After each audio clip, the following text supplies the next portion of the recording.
have the ability to compete against Dan Hayes on Comcast Chicago. So social media has been the great equalizer when it comes to media. And even the big media folks, they have live TV stations that they can use. You're going to start seeing them pull out the smartphone and be like, forget the camera guy, I got this. And they'll be just talking to their smartphone to do video. So that's what's going to be coming as far as the site. Very excited for that. And then for you guys, the SABR community, we have done historical projects and features in the past that you may be interested in. The big one is during 2014, the White Sox weren't very good. Jim Margulis did a wonderful job. Every single day during the off season, because that's when the World Tour occurred. He recapped the 1913-1914 World Tour between the New York Giants and the Chicago White Sox.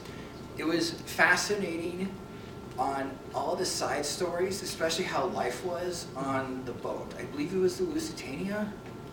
Yes, Lusitania. Yes, it was. This is they took, the one that was later. Which, huge historical significance. Yes. Especially when it happened a couple years later. And he had articles for every single day. And if you are a White Sox history buff, I highly recommend it. It has its own place on SouthsideSox.com where you can learn about the tour itself, what happened at each location.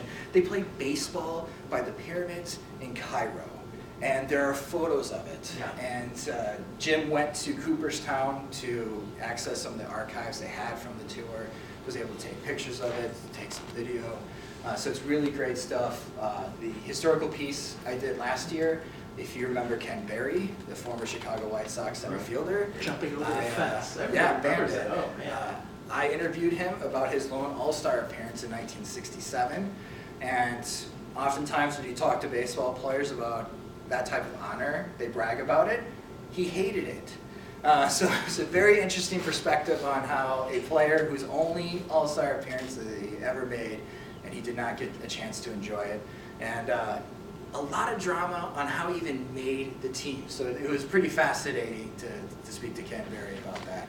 And Rob Hart, for the News Talk Radio folks in here, he broadcasts on WBBM now, and he wrote a piece 3 years ago about the history of sports vision, which timely Eddie Einhorn created for the Chicago White Sox, and how the White Sox were trying to be, I guess, a leader in sports television before everybody else, before even ESPN was broadcasting games, and why sports vision ultimately failed, and how the White Sox are still paying the price.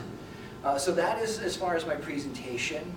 Thank you so much. If you are on social media, you can follow us on Twitter at Southside Sox, or you can follow me at @SSS_Josh Nelson. And again, we are on Facebook at facebook.com/Southside Sox. And like I said, this is an absolute honor, and please keep up the great work. I love it. I love reading the books. I love reading the research papers about the Chicago White Sox. And yeah, we'd be tickled, not tomorrow, but 5, 10, 15 years from now, if Southside Sox is used as a resource for historical purposes. So thank you guys.